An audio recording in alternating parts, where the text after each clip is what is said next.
Hey everybody, my name is Taylor Gray. I am 26 years old. I am a registered nurse. I've been an RN for about 6 years, and I am married to my husband Casey for the past 5.5 years. And we have a daughter named Adeline. She is 6 months old. And so I graduated at Lincoln Memorial University in 2014 with my associate degree of nursing. So that's when I got my RN degree. And then in 2017, I graduated with my bachelor's of science in nursing. So I got my bachelor's as well.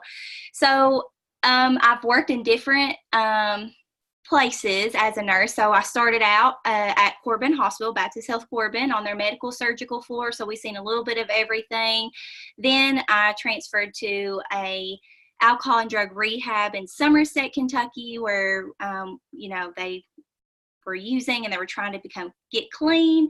And then I actually transferred to home health here in London, Kentucky with VNA Health at Home, and a lot of you guys will know it as Seton Home Health. So I'm sure you're familiar with that name. And so I've done that for about 2 years, but recently I just decided to stay home with my baby. So so I'm at home now. So I wanted to talk today about the importance of water. And so I know you're like, what? Like, why are we talking about water? What does that have to do with anything? But you're going to see why water is so important and why it's so important as we age. So water, if you didn't know, is the most common substance in your body. So as we get older, it actually makes up about 55 to 60% of our body. And so water is very crucial. And so I'm going to tell you some things that water does for us. So it actually helps deliver dissolved nutrients, electrolytes, and other substances to all of our organs, tissues, and cells. And so I'm actually about to list a lot of things that water does so that you can understand why water is so important in our body. So water actually helps to regulate your body temperature. It helps keep your organs, such as like your skin, your tissues, your muscles, your bones. It keeps it all very hydrated. Your water actually keeps your body to help get rid of body waste. So actually there's toxins in your blood, and so water actually helps to get rid of that. Water can actually help with constipation. As we get older, sometimes constipation is a factor. So water actually helps to soften that stool. Water actually helps with digestion. So if you have digestive problems, water helps with that. Two big things that water helps with is urinary tract infections. It can help prevent those, and it can actually help prevent dehydration. And we're going to talk a lot about dehydration here in just a minute, because that dehydration is so very common as we get older. And a couple other things that water does is it helps you to regulate and maintain a healthy blood pressure.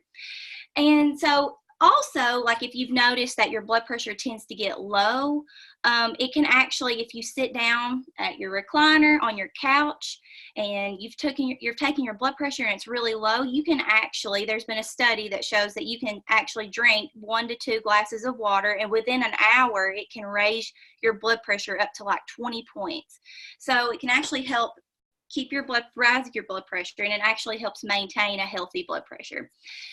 So why is water so important when we get older? Well, because as you age, you lose the ability to tell whether you are thirsty or not. So you lose that sense of thirst. And so as you age, the reason why water is so important is because you can develop what's called renal senescence. And so that is just, all that means is the ability that your kidney is not able to conserve water. So your kidneys are not conserving water like they used to. So therefore, that is why water is so important. So statistically, as you get older, there's something called your GFR, and it's your glomerular filtration rate. And so all that is just a test that tells you how well your kidneys are working. And so specifically, it shows you how much blood is passing through and getting rid of toxins. So it's called glomeruli, and there's these little filters in your kidneys, and it gets rid of that waste, that toxins we were talking about, out of the blood. So as you get older, statistically, your kidneys are not working as well, and so therefore you're not as able to get those toxins out of your body as you were younger. So another thing that I have noticed is a lot of my patients are older that we took care of in home health. They are on a lot of medications. So as we get older, sometimes that happens that we have to get on blood pressure medication. We have to get on what we call water pills, things like that. So these medications can actually cause you to lose water. So some of those might be like a diuretic. We call them Lasix or furosemide. That means that your body you're taking that pill and that's getting that excess water off of you, out of you. So also antidepressants, they can actually cause you to have water loss out of your body, and antihypertensive. So if you take a blood pressure pill, that can also be a side effect as to losing fluid out of your body. So because of all these things that I just talked about, as you age, you get higher risk of becoming dehydrated. So that's just part of life that we're just more at high risk. So all dehydration is just an excessive loss of fluid in your body. And I actually looked up some statistics, and so statistically, in a community, around 60% of older adults has experienced dehydration. So for me, what I have noticed as a nurse, as I'm taking care of patients, either you have been affected by dehydration or somebody you know has been affected by dehydration. So to me, what that means is also that if you know somebody who has been maybe admitted to the hospital for a urinary tract infection, you'll notice that they say, oh, not only do they have a UTI, but they're also extremely dehydrated. So I say that to say that it's extremely common as we get older, and we might not know it because of what we just talked about.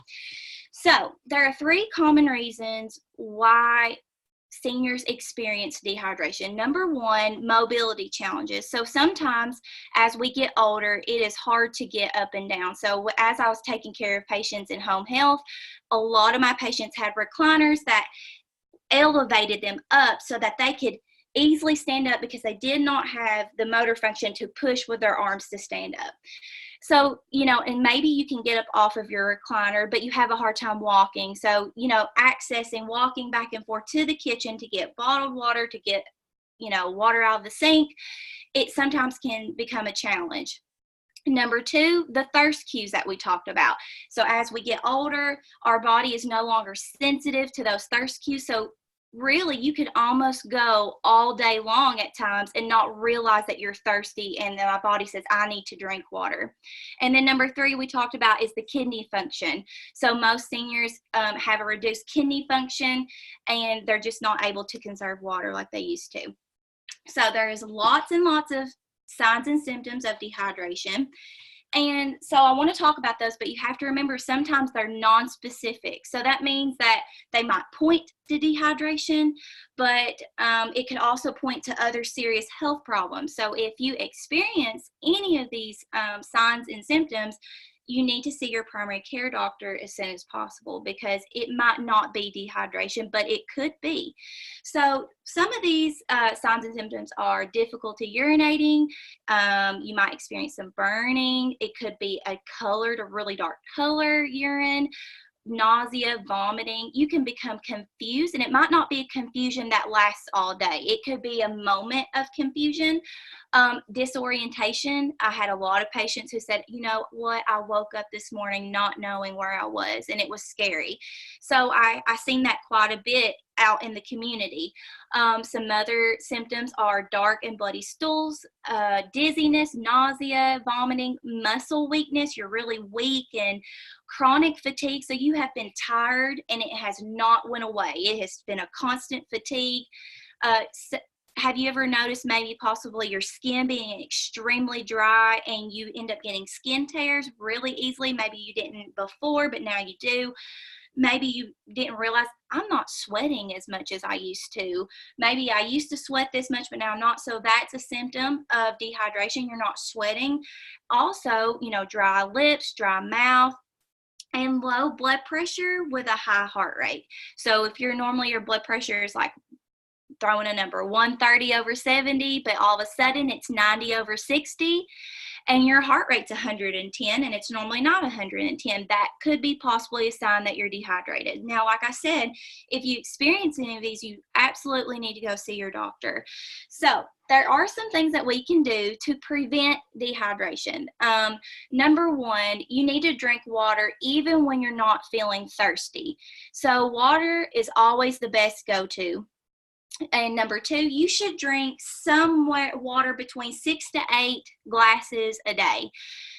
Now, if your I want to specify, if your doctor has limited you with your water intake that says, hey, you're not allowed to drink no more than 4 glasses of water a day, please, abide by that. But anybody else who has not been given those instructions, you should be drinking between 6 to 8 glasses of water a day. Or if you want to be a little bit more specific, you could take your total body weight, divide it by 2, and that number is how many ounces of water you should be drinking.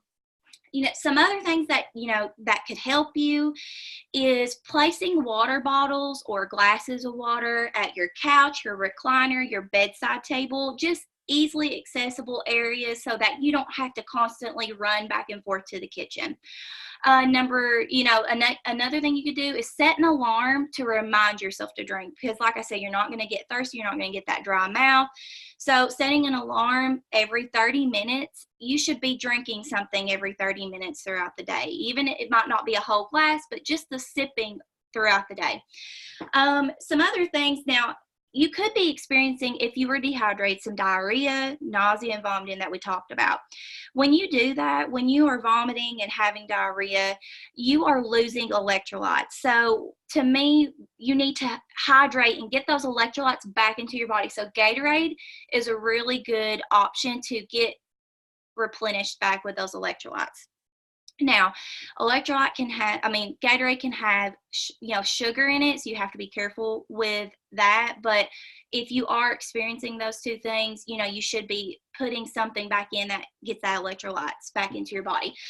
Something else that I have read is that coconut water is extremely helpful when you're dehydrated, because it's called an isotonic fluid. And so isotonic fluid, all that means is that it's just quickly getting into your body. So you're quickly getting those electrolytes and those nutrients, and it's just quickly getting to your body.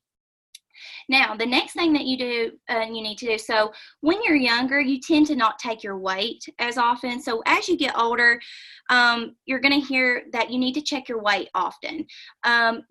If you start to lose, 2 to 4 pounds within a day or 2 days, that's not good when you're older, because that is a sign that you're dehydrated because you have lost excessive fluid. Yes, as you're younger, your weight can go up and down, and that's normal, but you should be checking your weight at least every other day on a scale and writing it down, because sometimes we might forget what we weighed if we're doing it every day or every other day.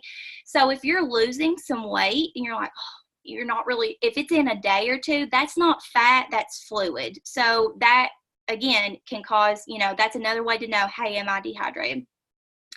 Another thing that we teach people to do is we pinch our forehead or our sternum. Now, if you pinch it and it makes a tent and it doesn't go back down immediately like this, that could be a sign that you're dehydrated, and that's awfully weird. Now, do not do your hand. That is not an appropriate place, because as we get older, our skin tends to stretch and it will not be, it'll stay, and that isn't necessarily correct. So you need to be doing your sternum or your forehead, and if it stays for more than a few seconds, if it does not immediately come back down, that is another sign that you're dehydrated. To me, the reason why I really want to talk about this is education is prevention. So the more that you know, the more that you're going to be able to prevent these things. So that's why education is really important when you're trying to prevent dehydration and things like that. So another thing that I want to talk about is, Walmart has free click lists. So, sometimes it's hard to go and walk around in Walmart or Kroger. So the click list at Walmart is free, and stock up on water and Gatorade and different things like that to get your fluid. You know, pop and soda is not what you want to replenish yourself with. That will actually can make you more dehydrated. Caffeine and alcohol are two of the main reasons why you can get dehydrated. So you have to be careful with your caffeine intake and your alcohol intake as you get older. And so I'm really passionate about water, guys, because I always taught my patients when I was in home health about water. So a lot of them told me, hey, I don't like plain water. I don't like it. I don't like the taste of it. So, you know, you can also get those flavoring packets that doesn't have sugar in it, that will just flavor your water, and it just makes it taste so much better. But you're getting the fluid, and that's what matters. So that's really all I had today. I just wanted to show you that how important water is as you get older, and I really hope you find this helpful. I didn't want this video to be extremely long, but I wanted it to be important, quick, and break it down for you. So I hope that this was really helpful for you.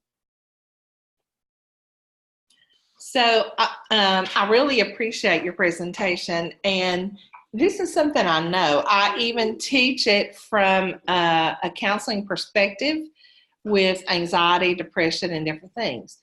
But I do know as you get older, you don't thirst the same way that you used to. But as you were going over some of the symptoms, I thought, okay, I've got that, I've got that, I've got that, I've got that. And so I just said to Kaylee, go get me a bottle of water. It's so simple that we do know some of these things, but we just don't do. And I think as you get older, quite honestly, you do forget. Yeah. You forget to drink water. Yep. And it's just good to have a reminder of something so simple, but it can be really profound with your health. So that's why I wanted to talk about that today. Okay. Well, Tyler, thanks a lot for sharing this information with us. And I know you'll be back on later in the week just talking about overall health. And you're such a great educator and speaker. So I really appreciate having you today. Thank you. All right. Thanks a lot. I'll end this video for us now.